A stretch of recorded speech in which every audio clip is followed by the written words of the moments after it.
بالله من الشيطان الرجيم بسم الله الرحمن الرحيم ألهاكم التكاثر حتى زرتم المقابر كلا سوف تعلمون ثم كلا سوف تعلمون كلا لو تعلمون علم اليقين لترون الجحيم ثم لترون عين اليقين ثم لتسألن يومئذ عن النعيم صلوا على محمد وآل محمد.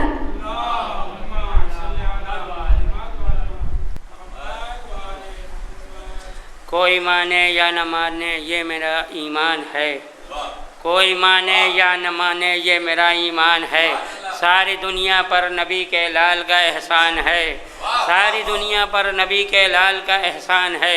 ایک زانو پر حسن ہے، ایک زانو پر حسین، ایک زانو پر حسن ہے، ایک زانو پر حسین. مصطفیٰ کی گود میں دونوں طرف قرآن ہے، مصطفیٰ کی گود میں دونوں طرف قرآن ہے. صلوات پڑھیں آواز بلند محمد و آل محمد. سب کا آقا، سب کا مولا، سب کا رہبر ہے علی. سب کا آقا، سب کا مولا، سب کا رہبر ہے علی. جس جگہ ختم نبوت ہے وہ نقطہ ہے علی. اور سوچتا ہوں جب نصیری اس کو کہتے ہیں خدا، سوچتا ہوں جب نصیری اس کو کہتے ہیں خدا. وہ خدا کتنا بڑا ہے جس کا بندہ ہے علی، وہ خدا کتنا بڑا ہے جس کا بندہ ہے علی. صلوات پڑھیں محمد و آل محمد. چند سکوں میں قلم اپنے جنہوں نے بیچے، چند سکوں میں قلم اپنے جنہوں نے بیچے. ان کا چہرہ ہی نہیں روح بھی کالی ہوگی، ان کا چہرہ ہی نہیں روح بھی کالی ہوگی. اور تعزیہ دیکھنے سے ٹوٹ گئے جن کے نکاح، ان کی اولاد بھلا کیسے حلالی ہوگی، ان کی اولاد بھلا کیسے حلالی ہوگی. صلوات پڑھیں محمد و آل محمد. خراب ہو گئے چہرے یزید والوں کے، خراب ہو گئے چہرے یزید والوں کے. حسین والے زمانے پہ چھائے جاتے ہیں، حسین والے زمانے پہ چھائے جاتے ہیں. اور حرم سے کرب و بلا کا مقابلہ کیسا، حرم سے کرب و بلا کا مقابلہ کیسا. وہاں غلاف یہاں سر چڑھائے جاتے ہیں، وہاں غلاف یہاں سر چڑھائے جاتے ہیں. صلوات پڑھیں بآواز بلند محمد. وہ کہہ رہے تھے مشیت سے ہم کو جانے دو، وہ کہہ رہے تھے مشیت سے ہم کو جانے دو. ملا جواب کی جانے کا وقت آنے دو، ملا جواب کی جانے کا وقت آنے دو. اب سبب جو دیر کا پوچھا تو یہ خدا بولا، سبب جو دیر کا پوچھا تو یہ خدا بولا. ابھی یزیدیوں کو کچھ اور سر اٹھانے دو، ابھی یزیدیوں کو کچھ اور سر اٹھانے دو. انہی چند اشعار کے سائے میں میں گزارش گزار ہوں مولانا سید ایاز حسین صاحب قبلہ و کعبہ کی خدمت میں کہ وہ تشریف لائیں اور مومنین کے قلوب کو اپنے بیان سے محظوظ فرمائیں. بآواز بلند محمد و آل محمد. سورۃ الفاتحہ. لا حول ولا قوة الا باللہ العلی العظیم. اعوذ باللہ من الشیطان اللعین الرجیم. بسم اللہ الرحمن الرحیم. الحمد للہ رب العالمین. الصلاة والسلام على اشرف الانبیاء والمرسلین سیدنا و نبینا و شفیع ذنوبنا مولانا بالقاسم محمد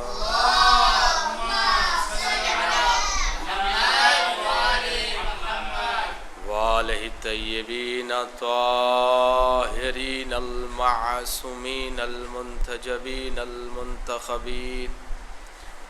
اما بعد قال الله سبحانه وتعالى في القرآن الحكيم وأصدق الصادقين وقوله الحق بسم الله الرحمن الرحيم إنا أعطيناك الكوثر صلوات پڑھ دے محمد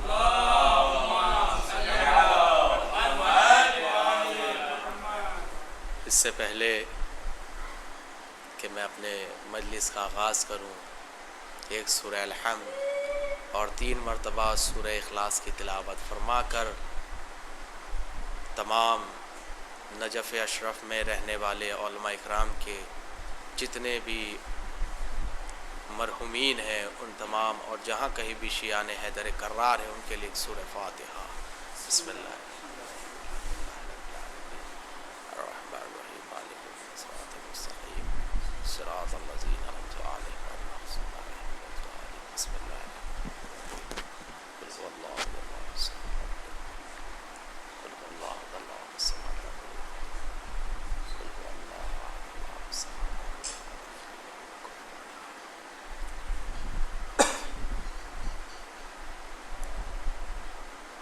ایک صلوات پڑھ دے محمد و آل محمد.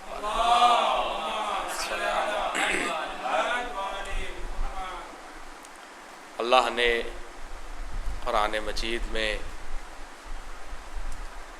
اس سورہ کو نازل فرمایا جسے ہم اور آپ سورہ کوثر کہتے ہیں.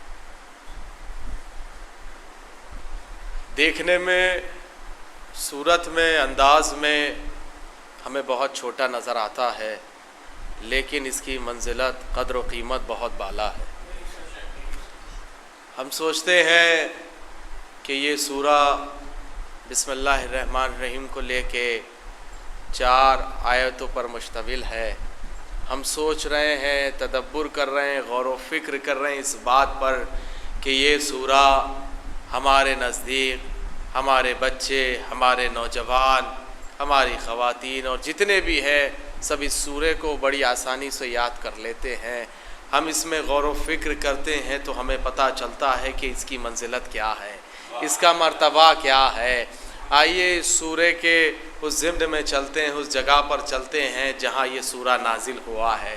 توجہ فرمائیے، اس سورہ نازل ہونے سے یہ جو سورہ نازل ہوا ہے اور اس کے بعد کیا ہوا وہ آپ کے سامنے چند باتیں خدمت ہوں گی. اور انشاءاللہ اور ماشاءاللہ اتنا بڑا مجمع ہمارے درمیان ہے، مولانا موصوفی جگہ ہیں، تو میرے لیے صرف یہی کہنا کافی ہے کہ سمندر کے درمیان قطرے میں شمار اپنے آپ کو کر لینا یہی ہمارے لیے باعث فخر ہوگا اور باعث رحمت اور برکت ہے. عزیزان محترم، پروردگار عالم نے اس سورہ کو نازل فرمایا جسے سورہ کوثر کہتے ہیں. کیا ہے کہ بسم اللہ الرحمن الرحیم. شروع کرتا ہوں صلی اللہ کے نام سے جو رحمان اور رحیم ہے. توجہ فرمائیے گا کیا ہوا. پروردگار فرما رہا ہے انا اعطیناک الکوثر، اے میرے حبیب ہم نے تمہیں کوثر عطا فرمایا. فصلی لربک وانحر، پس تم نماز قائم کرو اور قربانی دے. فصلی لربک وانحر. بس میری گفتگو ان 2 آیتوں پر ہے اور تیسرا تو ایسا تماچا ہے کہ آنے والے قیامت تک کے لیے لوگوں پر تماچا ہے. آئیے میں اسی آیت قرآنی کو اور سورہ الحمد کو ایک جگہ پر رکھنا چاہتا ہوں کہ جہاں پر پروردگار عالم نے پہلے تو اپنی بات رکھی، اس کے بعد اہل بیت کی بات رکھی، اس کے بعد دشمن پر تماچا مارا ہے. یہی اگر ہم تھوڑا سا پہلے سورے پر لے کے جائیں جہاں پر پروردگار کہہ رہا ہے بسم اللہ الرحمن الرحیم الحمد للہ رب العالمین الرحمن الرحیم مالک یوم الدین ایاک نعبد و ایاک نستعین، یہاں تک اس نے اپنی بات رکھی اور آگے چل کر کہا اہدنا الصراط المستقیم. یہاں پر اس نے اپنی بات نہیں رکھی بلکہ اہل بیت کی بات رکھی، پھر آگے بڑھا ایاک نعبد و ایاک نستعین. یہاں پہ بھی اہل بیت کی بات ہے لیکن جیسے ہی ایک قدم آگے بڑھا کیا ہے کہ اہدنا الصراط المستقیم صراط الذین انعمت علیہم غیر المغضوب علیہم ولا الضالین. اب یہاں پر بھی ایسا تماچا ہے دشمن کے لیے جو تا قیامت رہے گا. توجہ فرمائیے، ایک سورہ کوثر ہے، ایک سورہ الحمد ہے. بے شک یہ بہت چھوٹے سورے ہیں، لیکن اگر ہم دیکھیں انہیں غور و فکر کریں، تدبر کریں، تو یہ دونوں سورے ہم آہستہ ملتے ہوئے جلتے ہوئے آپس میں ملتے ہیں کہ اس لیے کہ پہلے اس میں کہا پروردگار نے بسم اللہ الرحمن الرحیم، کہو کہ میں ہی وہ ہوں جو رحمان اور رحیم ہوں، میں ہی وہ ہوں جو غفور اور رحیم ہوں، میں ہی وہ جو ہوں جو کرم کرنے والا ہوں، میں ہی وہ ہوں جو رحم کرنے والا ہوں، میں ہی وہ ہوں جو تم پر ہر چیز کی آزمائش کرنے والا ہوں، کبھی قہار ہوتا ہوں تو کبھی جبار ہوتا ہوں، میں ہی وہ ہوں کہ اگر تم آسانیوں میں آ جاتے ہو تو میں رحم کرتا ہوں، لیکن اگر تم غلطیاں کر دیتے ہو تو میں ہی غفور و رحیم ہوں، اگر تم کسی پر عذاب نازل کرو تو مجھ سے جیسا تم پر عذاب غفور و رحیم میں ہوں۔ ارباب ادا روایت کہتی ہے، بہت سی کتابیں سب نے پڑھی ہیں، لیکن یہ دو سورے ایسے ہیں جہاں پر پروردگار عالم نے ان سوروں میں بڑی کیفیتیں نازل کی ہے۔ کیا وہ ہے کیا کہہ رہا ہے کہ اِنَّا آتَيْنَا کل کوثر، اے میرے حبیب ہم نے تمہیں کوثر عطا کیا۔ اب توجہ فرمائیے، بڑی آسانی سے ہم گزر جاتے ہیں، میرے حبیب اس کا بڑا آسان ترجمہ ہے تو نے جو سورہ کوثر نازل فرمایا، کہ یہ سورہ کوثر ہے کیا؟ سورہ کوثر ہے کیا؟ ایک سے لے کے آج الحمدللہ 29ویں مجلس آپ کے سامنے پیش ہو رہی ہے اور کل آخری مجلس ہوگی۔ ارباب ادا آپ نے بارہا سنا ہوگا ہر مجلس میں، ہر جگہ پر، ہر موجود پر، لیکن بس کہنے کا مقصد یہ ہے کہ سب سے پہلے ہم جانیں تو صحیح کہ قرآن ہے کیا۔ توجہ فرمائیے گا، ہم جانیں کہ قرآن ہے کیا۔ قرآن طاہر ہے، قرآن مطہر ہے، قرآن پاک ہے، قرآن منزہ ہے۔ قرآن کو نازل کرنے والا لوح محفوظ پہ خدا بند عالم ہے، قرآن کو لکھنے والا علی ابن ابی طالب ہے، قرآن کو لانے والا جبرائیل ہے، جس پر نازل ہو رہا ہے وہ خاتم النبیین ہے۔ اب جملہ بدل کر کہوں کہ پہلا لوح محفوظ پر جمع کرنے والا کائنات کا سردار، جو لکھ رہا ہے وہ امامت کا سردار، جو لا رہا ہے وہ فرشتوں کا سردار، جس پر نازل ہو رہا ہے وہ نبیوں کا سردار۔ سمجھ میں آیا کہ یہ قرآن مجید وہ ہے جو توجہ فرمائیے گا، یہ قرآن مجید وہ ہے جو چار سرداروں کے درمیان میں جو کتاب دو دفتیوں کے درمیان وجود پذیر ہو اسے قرآن مجید کہتے ہیں۔ صلوات پڑھ دے محمد و آل محمد پر۔ توجہ فرمائیے اللہ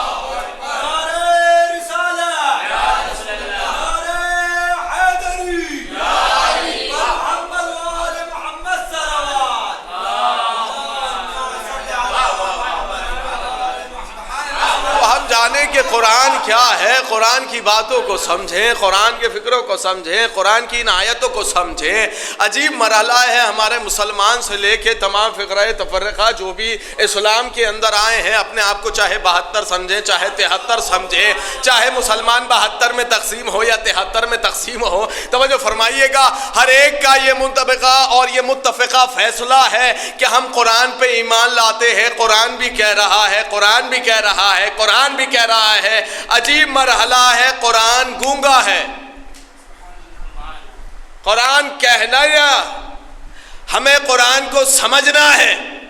اب آئیے ان سے بات کریں جو یہ خانوادے کے درمیان میں رہتے ہو، جو قرآن انہیں سمجھتا ہو، یہ قرآن کو سمجھتے ہو۔ توجہ فرمائیے گا، کون سا خانوادہ ہے؟ ایک ہی خانوادہ ہمیں نظر میں آیا کہ جب وہ پیدا ہوتے ہیں تو تلاوت قرآن سے کرتے ہیں۔ توجہ فرمائیے گا، جب وہ اٹھتے ہیں تو تلاوت قرآن کی کرتے ہیں، بیٹھتے ہیں تو قرآن کی تلاوت کرتے ہیں، اگر آخر وقت بھی ہو تو کہتے ہوئے نظر آتے ہیں کہ یہی وہ قرآن ہے، اسے سمجھ لینا، یہی وہ قرآن ہے، اسے سمجھ لینا۔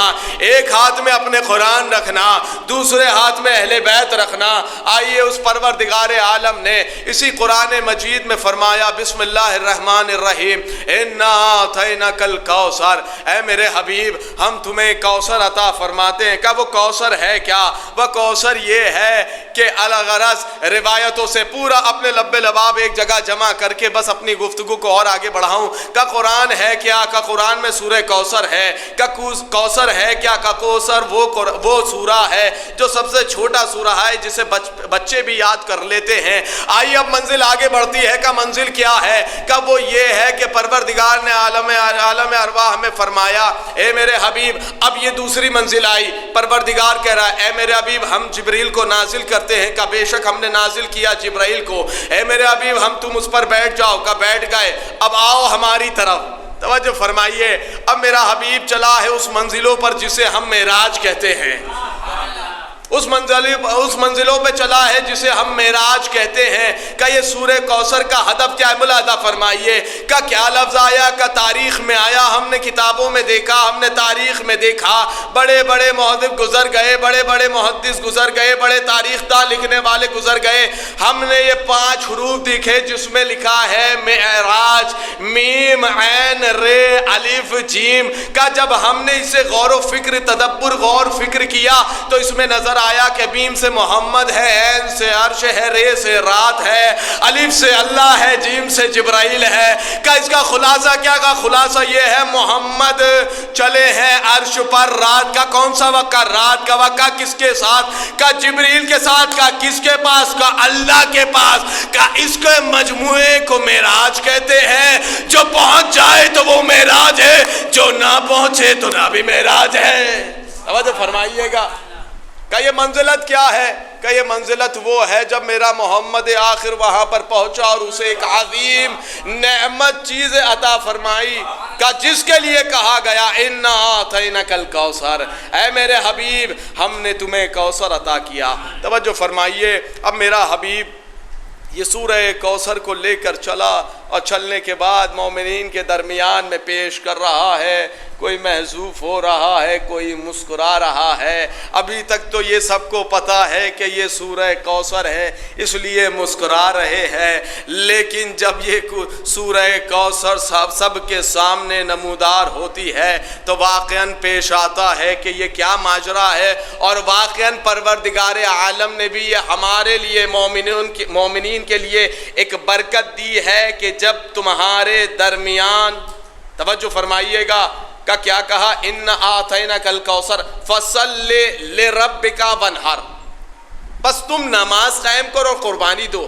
میرا حبیب وہ ہے جو نماز اتنی قائم کر رہا ہے, جو دوپہر ہو تو نماز پڑھے, جو صبح ہو تو نماز پڑھے, جو رات ہو تو نماز پڑھے. یہ کملی اوڑھنے والے تو خود کہہ رہا ہے کہ رک جا, کم عبادت کر. کہ یہ ماجرا پھر ہے کیا؟ کا ماجرا یہ ہے کہ ہم جب کوئی ایسی نعمت دے تو تمہیں شکر خدا کر کے نماز بجا لانی چاہیے.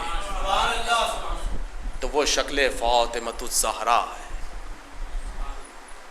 اگر ہمارے گھر میں بھی ان کنیزان سیدہ ہو تو ہمیں پہلے خدا کا شکر ادا کرنا چاہیے اور اس کے بعد نماز بجا لانی چاہیے. اور کیا کہا کہ ونہار, اور پس آپ قربانی دیں اور آپ کا دشمن تو آخر تک ابتر رہے گا. یہ ہے سورہ کوثر. اب توجہ فرمائیے جو دوسری بحث جو سورہ الحمد جو سورہ کوثر سے ملتا جلتا ہے. ملاحظہ فرمائے سورہ الحمد میں کیا کہہ رہا اللہ؟ الحمدللہ رب العالمین.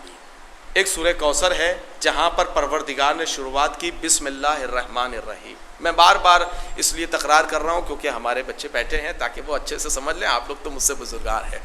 تو بسم اللہ الرحمن الرحیم, اللہ نے یہاں پر اپنے کو کہا کیا کون ہوں کہ میں رحمان اور رحیم ہوں. مالک یوم الدین, روز جزا کا مالک ہے. ایاک نعبد و ایاک نستعین, ہم تو صحیح پناہ چاہتے, تیری عبادت کرتے ہیں, تیرا ہی سجدہ و سجود ہے. اب آئیے اہدنا الصراط المستقیم صراط الذین انعمت علیہم غیر المغضوب علیہم ولا الضالین. کہ یہ کیا ہے صراط مستقیم؟ کا صراط مستقیم وہ ہے جو سیدھا راستہ ہے. لیکن جب ہم نے قرآن میں تدبر, سلمان صاحب جب ہم نے قرآن میں تدبر غور و فکر کر دیا نا تو یہ 14 حروف میں مشتمل ہوا. یہ جو آیت ہے یہ 14 حروف میں اشتمال ہے. پھر اس کے بعد جب ہم نے تھوڑا سا اور کتاب آگے پڑھی تو وہاں پر نظر آیا کہ اسی سورے کو سب مثانی کہتے ہیں. کہ یہ کون سا سب مثانی کا کیا مطلب؟ کہ وہ سورہ جو 2 مرتبہ نازل ہوگا. کہاں 7 آیت مکہ میں, 7 آیت مدینے میں. اب یہ تو تاریخ کا جملہ ہے, تاریخ سے پوچھے کہ کیوں؟ کہ اس لیے کہ 7 اور 7 ہوتے ہیں 14. توجہ فرمائیے. کسی نے امام سے پوچھا کہ مولا فرمائیے کہ یہ سب مثانی کا کیا مطلب ہے مولا نے فرمایا کہ یہ 7 ہے آیت مکہ میں نازل ہوئی اور یہ 7 آیت مدینے میں نازل ہوئی. میرا حبیب ممبر پر بیٹھا ہے, آواز دے رہا ہے بسم اللہ الرحمن الرحیم الحمدللہ رب العالمین الرحمن الرحیم مالک یوم الدین ایاک نعبد و ایاک نستعین اہدنا الصراط المستقیم. ابھی یہ میرا حبیب کہہ رہا ہے جبریل نازل ہوئے کہہ کے دوبارہ یہ کہو. کہ کیا کہے کہ دوبارہ یہ آیت کو نازل فرمائے. پھر آیت پھر واپس دہرا رہے میرا حبیب. ابھی یہ آیتیں دہرا رہی ہیں. روایت کہتی ہے 7 مرتبہ یہ آیتیں دہرائی.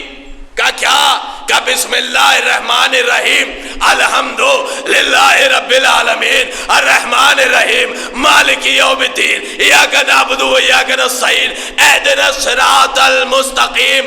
یہاں پر بھی صحابہ ہیں, یہاں پر بھی صحابہ ہیں, سامنے بھی صحابہ بیٹھے حبیب کے چہرے نور کو دیکھ رہے ہیں. اتنے میں امامت کے قدموں کی آہٹ نبی کے کانوں میں آئی اور آنے کے بعد اب کہا اہدنا الصراط المستقیم صراط الذین انعمت علیہم. توجہ فرمائیے. اب جیسے ہی میرا حبیب اور علی کے درمیان میں ایک ہاتھ کا فاصلہ ہوا, آواز دی ہذا علی صراط المستقیم. یہ جو علی ہے صراط مستقیم ہے, اسے دیکھ لو, یہی نعمت ہے, یہی صراط ہے. کسی نے چھٹے امام سے پوچھا اے میرے مولا یہ بتائیے جب نبی نے کہا تھا کہ یہی صراط ہے یہی نعمت ہے, اسی اثنا میں میرے مولا نے کہا ایک صحابی کھڑا ہوا کہ اگر یہی صراط ہے یہی نعمت ہے تو غیر المغضوب علیہم ولا الضالین کیا ہے؟ کہ جو علی کے سامنے آ جائے اس پر ایسا عذاب نازل ہوگا جسے پروردگار نے کہا ہم ایسا عذاب شدیدہ ہوں گے کہ جو علی کے والے راستے پر آ جائے اسے نعمت دیں گے, جو علی کے راستے کے برخلاف ہو اسے عذاب دیں گے. صلوات پڑھ دے محمد و آل محمد پر. ایک اور جیتی جاگتی صلوات پڑھ دے محمد.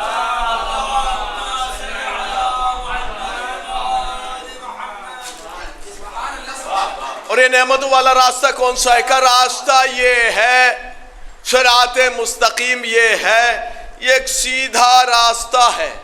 اور سیدھا راستہ بھی کیسا کہ اس میں 14 فرائیں ہیں. وہ جو فرمائیے گا 14 فرائیں ہیں اس میں, اور اس میں پہلی فرا کو رسول کہتے ہیں, دوسری فرا کو فاطمہ کہتے ہیں, تیسری فرا کو علی کہتے ہیں, چوتھی فرا کو حسن کہتے ہیں, پانچویں فرا کو حسین کہتے ہیں. یعنی ان کا مطلب تو یہی ہوا نا کہ اگر ایک فرا پہ چلو تو یہی فرا ہے, دوسری فرا تو دوسری فرا ہے. لیکن میرے حبیب نے عجیب جملہ کہہ دیا کہ تم فرا کی بات ہی نہ کرو, کہ صرف تم مجھے دیکھو. اب میرے حبیب نے کہا کیا کیسے سمجھے؟ ہم تو نادان ہیں, ہم تو آخری حجت کے دیار میں ہیں, ہم تو آخری حجت کے زمانے میں ہیں, ہم کیسے جانے کہ آپ کا زمانہ کیا تھا؟ تو میرے محمد نے یہی تو کہا تمام زمانے والوں کے لیے ایک حدیث پیش کر دی. کہ وہ کیا؟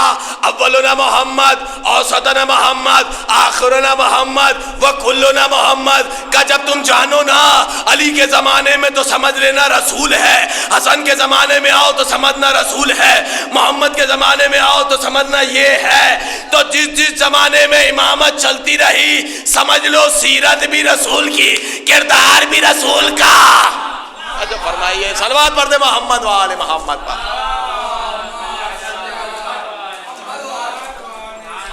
اے ظالم محترم, اللہ کہہ رہا ہے اِنَّا أَعْطَيْنَاكَ الْكَوْثَرَ فَصَلِّ لِرَبِّكَ وَانْحَرْ إِنَّ شَانِئَكَ هُوَ الْأَبْتَرُ. اور تمہارا دشمن تو ابتر ہوگا. دوسری آیت میں کہہ رہا ہے اهْدِنَا الصِّرَاطَ الْمُسْتَقِيمَ صِرَاطَ الَّذِينَ أَنْعَمْتَ عَلَيْهِمْ غَيْرِ الْمَغْضُوبِ عَلَيْهِمْ وَلَا الضَّالِّينَ. اور اس پر عذاب شدید غیر المغضوب علیہم ولا الضالین, اور وہ راستہ اختیار نہ کرنا جس پر ہم نے اپنا عذاب نازل کیا.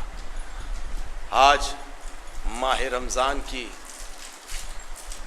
29ویں تاریخ جو آپ کے سامنے صبح نمودار ہو گئی, بس ایک اسی قرآن کو جس ماہ رمضان میں نازل ہوا، اور الحمدللہ پروردگار کا خدا کی قسم یہ کوئی مجلس کا نہ نقطہ ہے، نہ خطابت ہے، نہ کوئی خطیب کی بات ہے، یہ دل کی بات ہے۔ اور بارگاہ رب العزت میں جتنا بھی ہم طلاب اعظام جو کچھ یہاں نجف اشرف میں ہم موجود ہیں، اور واقعاً جتنا ہم پروردگار کا شکر ادا کریں کہ یہاں پہ ہمیں ہر چیز نعمتیں نازل ہوئی، اسی کی صورت میں ہمیں ایک نعمت اور ملی یہیں پر رہ کر کا، وہ نعمت کیا ہے کہ وہ ماہ رمضان ہے، وہ ماہ رمضان ہے۔ اور اس ماہ رمضان میں صبح جیسے ہی نمودار ہوتی ہے تو الحمدللہ تمام ہند و پاکستان کے طلاب نجف اشرف کے اس مقام پر بیٹھے ہوتے ہیں جہاں پر آدم بھی آتے ہیں، نوح بھی آتے ہیں، ابراہیم بھی آتے ہیں،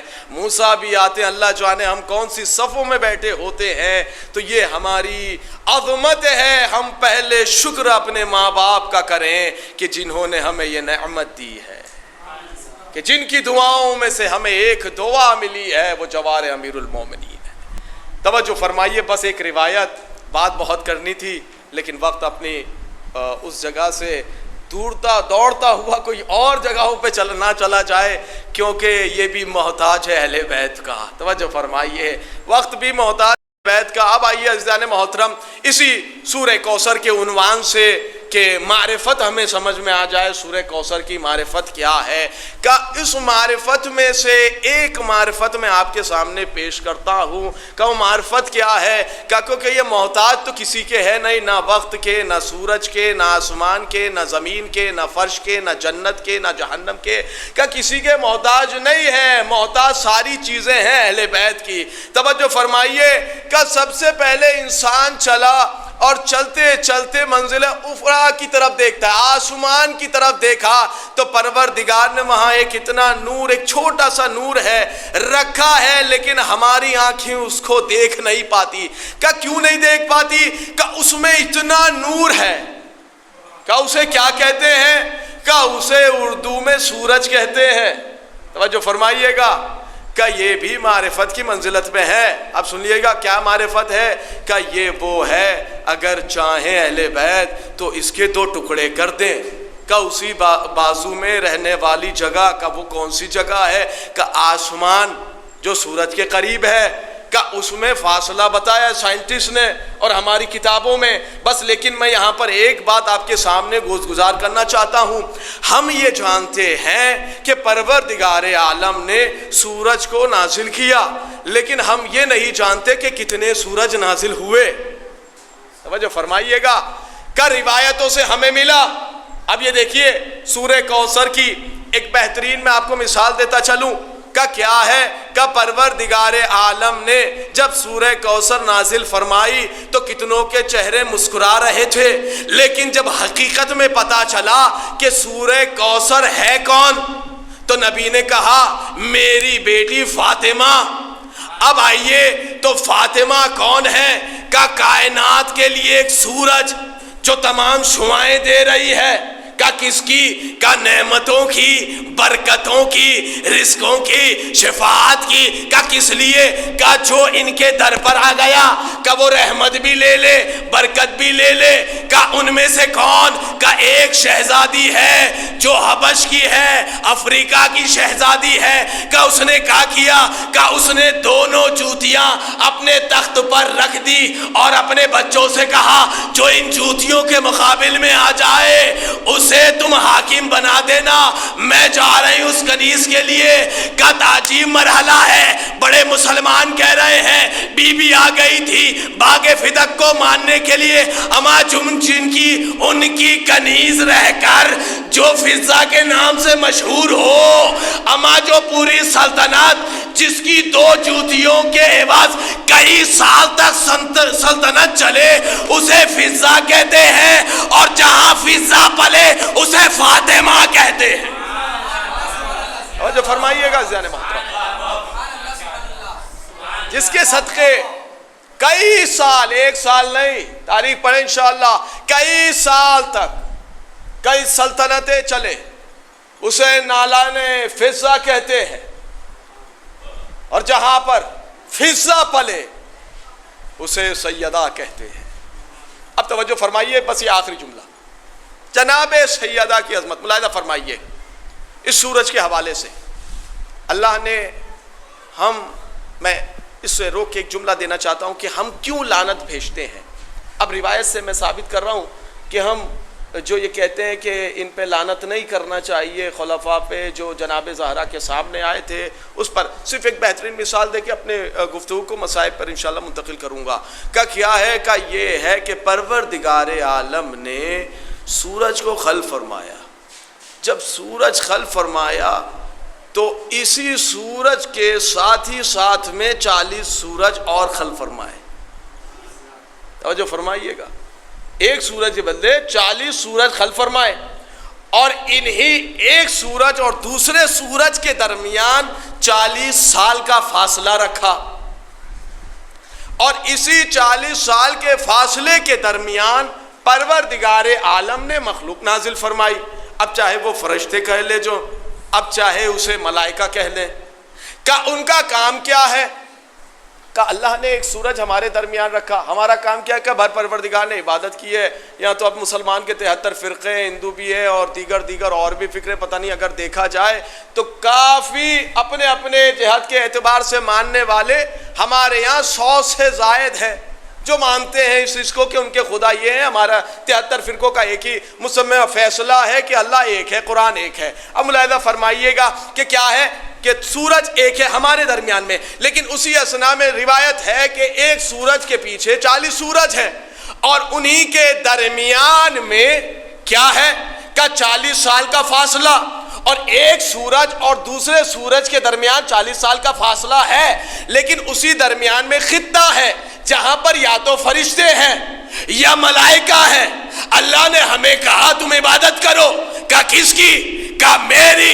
کہا اللہ ہم تیری عبادت کرتے ہیں، اور جو تجھے نہ مانے ہم اس سے دور بھی رہتے ہیں، اور جو تو نے انوار بھیجے ہیں ہم ان کے بے شفاعت کے لیے مقروض ہیں، اگر وہ شفاعت نہ کرے تو ہم جہنم میں چلے جائے۔ یہ اپنی جگہ۔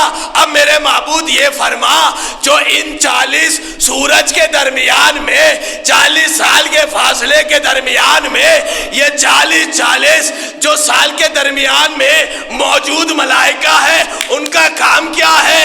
کہ گھبراؤ نہیں، انہیں ہمارے یہ انوار بتائیں گے۔ اب ایک صحابی انوار کے پاس پہنچا، کہ مولا بتائیے کہ ان کا کام کیا ہے؟ کہ ان کا کام یہ ہے کہ سب سے پہلے یہ پہلے پہ لعنت کرتے ہیں، دوسرے پہ لعنت کرتے ہیں، تیسرے پہ لعنت کرتے ہیں، اور اہل بیت کے جو دشمن ہیں ان پہ لعنت کرتے ہیں۔ فرمائیے گا کہ یہ ان سب پہ لعنت کرتے ہیں، اور جو اگر لعنت نہ کرے تو پروردگار اٹھا کے انہیں جہنم میں ڈال دے۔ ان کا کام کیا ہے؟ کہ ان کا کام ہے لعنت کرنا۔ توجہ فرمائیے گا، ان کا کام صلوات پڑھنا نہیں ہے، درود پڑھنا نہیں ہے، تسبیح پڑھنا نہیں ہے، سجود کرنا نہیں ہے، رکوع کرنا نہیں ہے، قنوت پڑھنا نہیں ہے، سجدے میں جا کے پڑھنا نہیں ہے، درود و سلام نہیں ہے، ان کا کام ہے لعنت پڑھنا۔ تو لعنت کون پڑھے گا؟ کہ پروردگار تو نے تو پہلے سے ہی رکھا، پھر ہمیں کیوں کہا؟ توجہ فرمائیے گا۔ تو اب یہی تو ہمارے سامنے معیار آ گیا نا کہ ہم جس جگہ پر ہیں وہ دیار امیر المومنین علی ابن ابی طالب ہے، تو ہمارا بھی تو کچھ فعل ہوگا، ہمارا بھی تو کچھ کام ہوگا کہ جب ہم یہاں آئے ہیں تو جس کی جگہ پر نمک کھا رہے ہیں اس کا بھی تو ہم حق ادا کریں۔ تو اب یہ ہمارا کام ہے، ہم اپنے منطقے میں جا کے کس طرح نمک ادا کرتے ہیں۔ آیا انہیں رضی اللہ کا لقب دیتے ہیں یا لعنت اللہ کا لقب دیتے ہیں؟ صلوات پڑھ دے محمد وآل محمد۔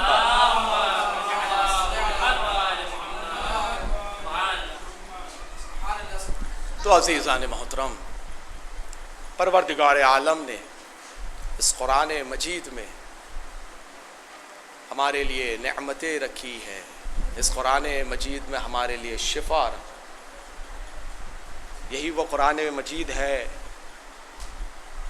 جو تدریجاً بھی نازل ہوا، یہی وہ قرآن ہے کہ جب وہ فعل کرتے گئے تو آیتیں آتی گئیں۔ اللہ اکبر۔ آج ایک دن کے بعد، یا ہو سکتا ہے اگر 30واں چاند ہو جائے تو 2 دنوں کے بعد یہ رمضان ہم سے رخصت ہو جائے گا، جہاں پر پروردگار عالم نے وہ دروازے کھول دیے جو جنت میں جاتے ہیں۔ ایک روایت اور ختم دعا کہ چھٹے امام جعفر صادق علیہ السلام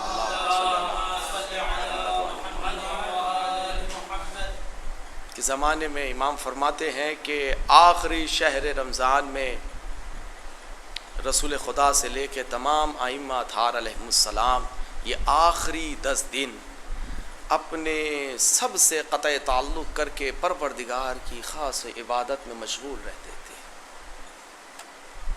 پھر امام فرماتے ہیں کہ اسی اثناء میں پروردگار عالم ان آخری ایام میں 4 یا 40,000 سے زائد جو جہنم میں ہیں انہیں جنت کی طرف منتقل کرتا۔ تو یہ برکتوں، رحمتوں اور شفاعت کا مہینہ تھا، یہ ہم سے گزر رہا ہے۔ ارباب عطا،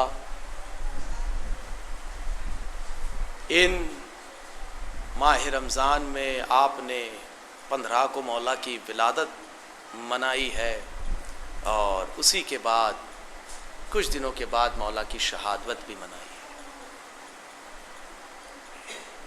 بس میں کیونکہ کچھ ماہ بعد ایک سورج طلوع ہوگا جس میں ہر ایک انسان، ہر ایک بچہ جو واقعاً مصباح الہدیٰ کے سفینے میں بیٹھا ہے وہ یہ کہتا ہوا نظر آئے گا، واہ حسینہ واہ غریبہ واہ مظلومہ۔ ارباب عزا، 28 رجب، اور روایت ہے کہ آپ 2 محرم کو وارد کربلا ہوئے۔ جب 2 محرم کو وارد کربلا ہوئے تو بعض الروایہ ملتی ہے کہ آپ نے کئی گھوڑے منتقل کیے، لیکن نہر کے آگے کوئی گھوڑا نہیں جا رہا ہے۔ امام نے آواز دی، اے بھیا عباس، خیمے لگائے۔ ارباب ادا خیمے لگائے گئے۔ ایک محمل سے ہر ایک بیوی کو اتارا گیا، کبھی محمل جناب کلثوم ہے تو کبھی محمل جناب فضہ ہے۔ ارباب ادا، راوی کہتا ہے کہ اسی اثناء میں ہر ایک خیمے لگے گئے، ابھی محمل جناب زینب اترنے والا ہی تھا کہ محمل پہ ابھی جناب زینب اتری ہیں اور اپنے خیمے پر جانا ہی چاہتی ہیں کہ ایک ایسی ہوا چلی ہے جو آپ کے سر اقدس پر، اس کی خاک آپ کے سر اقدس پر آئی ہے۔ بی بی نے اس خاک کو لیا اور سونگھنا شروع کیا، اس میں کسی اور کی خوشبو نہیں بلکہ حسین ابن علی کی خوشبو محسوس ہوئی۔ جناب زینب بے چین ہوئی اور بے چینی کے عالم میں اپنے بھیا ماجائے کو بلایا، اے میرے بھائی حسین میرے قریب آ جاؤ۔ حسین قریب خیمہ زینب میں داخل ہوئے اور آواز دی، اے بہن زینب کیا ماجرا ہے، کیوں بے چین ہو، کیوں اطمینان میں نہیں ہو؟ اے بھیا دیکھو یہ خاک ہے جسے میں سونگ رہی ہوں، یا تو تمہاری خوشبو ہے یا تمہارے خون کی خوشبو ہے۔ اے ارباب اعضاء، اسی اثناء میں ہم نے ابھی تک تاریخ میں یہی پڑھا ہے کہ مولا حسین نے اپنے بھائی عباس کو آواز دی، عباس میرے قریب آؤ، عباس قریب آ۔ ایک جملہ نہیں ہوتا تھا مولا ارباب اعضاء کہ جناب عباس قریب آ جاتے تھے۔ مولا عباس قریب آئے اور آ کر کہا، جی آقا حکم فرمائیں، اے میرے مولا حکم فرمائیں۔ مولا حسین کہتے عباس جاؤ، یہیں پر ایک قلعہ ہے، یہیں پر ایک گاؤں ہے، جاؤ وہاں کے بزرگوں کو پوچھ کے آؤ کہ یہ کون سی جگہ ہے۔ ارباب اعضاء، راوی کہتا ہے مولا عباس چلے ہیں، گھوڑے پر سوار ہو کر چلے ہیں۔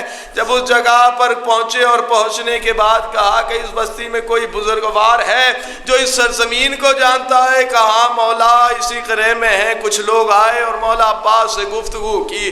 مولا عباس سے گفتگو کہہ رہے ہیں. مولا عباس فرمائے آؤ ہم تمہیں کہیں لے کر چلتے ہیں. وہ ساتھ میں چلے. مولا حسین کے قریب آئے.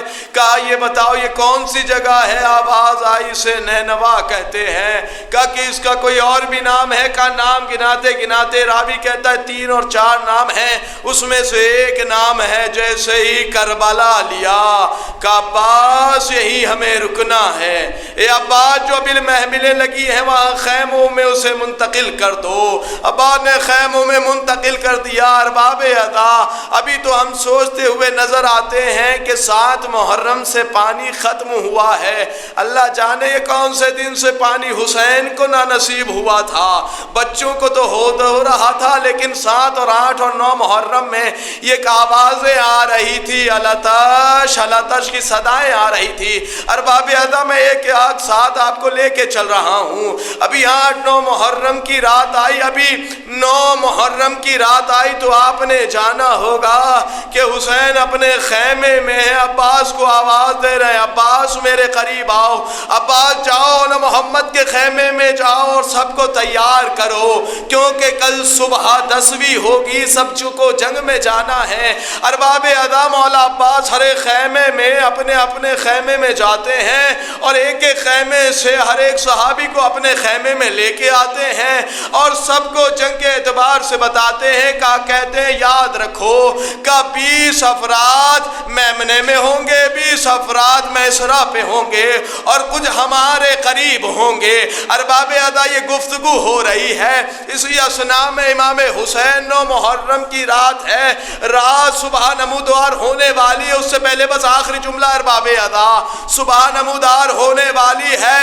اب جیسے ہی صبح نمودار اس سے پہلے امام خیمے کے پاس آئے. کبھی خیمہ زینب میں جاتے ہیں, کبھی خیمہ فضہ میں جاتے ہیں, کبھی خیمہ عباس میں جاتے ہیں. ارباب ادا ہر ایک خیمے کا دیکھتے ہوئے اپنے آہستہ آہستہ قدموں سے خیمے کا طواف کرتے ہیں. ابھی امام چاہتے ہیں کچھ قدم آگے بڑھے.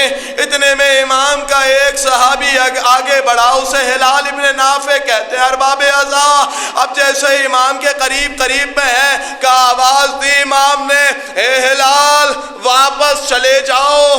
کہ جاؤ خیمے میں چلے جاؤ. کہ مولا پورا شوم ماحول ہے میں کیسے چلا جاؤں. ارباب اعضا راوی کہتا ہے امام نے آہستہ منہال کو لیا اور ہلال ابن نافع آؤ میرے ساتھ چلو. امام کے ساتھ ہلال ابن نافع چلتے ہیں. ارباب اعضا راوی کہتا ہے ابھی امام کے ساتھ تھے. کیا امام نے کہا ہلال کو دیکھنا چاہتے ہو؟ کہ مولا کیا؟ کہ دیکھنا چاہتے ہو یہ کون سی جگہ ہے؟ کہ مولا یہ کون سی جگہ ہے؟ کہ ہلال یہ وہ جگہ ہے جہاں کل میرا علی اصغر ارے تیر معلق میں معلق ہو چکا ہوگا. ہلال روتے جاتے ہیں, امام دکھاتے جاتے ہیں. کہ ہلال جانتے ہو یہ کون سی جگہ ہے؟ کہ مولا کون سی؟ کہ ہلال کل یہاں حبیب شہید ہوں گے, یہاں اوسجا شہید ہوں گے. ارباب اعضا کچھ قدم آگے بڑھے. کہ مولا یہ کون سی جگہ ہے جہاں آپ بیٹھ گئے؟ کہ ہلال کل یہاں میرا علی اکبر میری زانو پر ہوگا. ارے اس وقت میں اس کے کلیجے سے سنا نکالوں گا. ارباب اعضا اسی اثناء میں جناب ہلال روتے جاتے ہیں.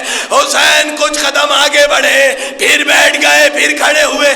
کہا مولا یہ ماجرا کیا ہے اور فرات کی طرف کیوں جا رہے؟ کہا ہلال یہی وہ جگہ ہے جہاں میرا عباس ہوگا. یہ ملونوں کے گھوڑے ہوں گے. ارباب اعضا آخری منظر ہے. راوی کہتا ہے اسی اثناء میں حسین کہتے ہلال خیمے میں چلے جاؤ. کہا مولا کیوں؟ کہا دیکھو وہاں ارے وہ میری مقتل گاہ ہے. میری ماں بقیہ سے آ گئی. ارے اپنے بال بچھائے میرا مقتل صاف لعن اللہ الظالمین لکم من الاولین والآخرین والحکم ودرک الجحیم انا للہ و انا الیہ راجعون. پروردگار تجھے واسطہ آل محمد کا ہماری عبادت کو قبول فرما۔ میرے مالک تجھے واسطہ آل محمد کا جہاں کہیں بھی شیعان حیدر کرار ہیں ان کی جان مال عزت آبرو کی حفاظت فرما۔ میرے پروردگار تجھے واسطہ آل محمد کا کہ جہاں بھی جو بھی شفایاب نے انہیں شفائے کاملہ عنایت فرما۔ پروردگار تجھے واسطہ آل محمد کا جو ہمارے یہ وبائے منحوسی میں مشتمل ہیں آپس میں انہیں مل چکی ہے، پروردگار اس سے ہمیں بری فرما۔ پروردگار تجھے واسطہ آل محمد کا ہمارے ہندوستان میں اور دیگر جہاں کہیں بھی شیعان حیدر کرار رہتے ہیں اسے اس وبا سے محفوظ فرما۔ پروردگار جو ابھی بھی ہاسپٹل میں ہیں پروردگار تو اپنا کرم اور اس ماہ رمضان کی برکتیں اور شفا عطا فرما تاکہ وہ جلد از جلد سید سجاد کے صدقے شفائے کاملہ عنایت فرما۔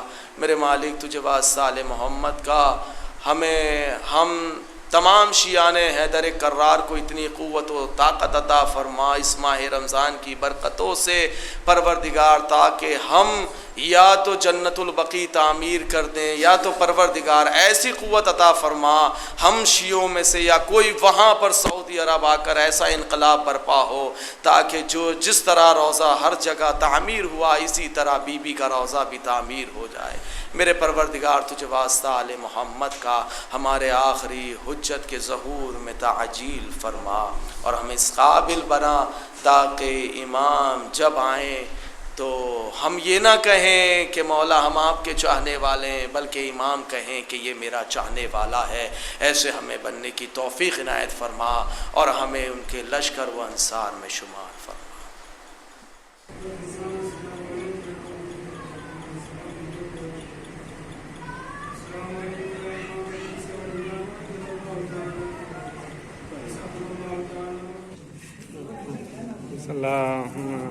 اللهم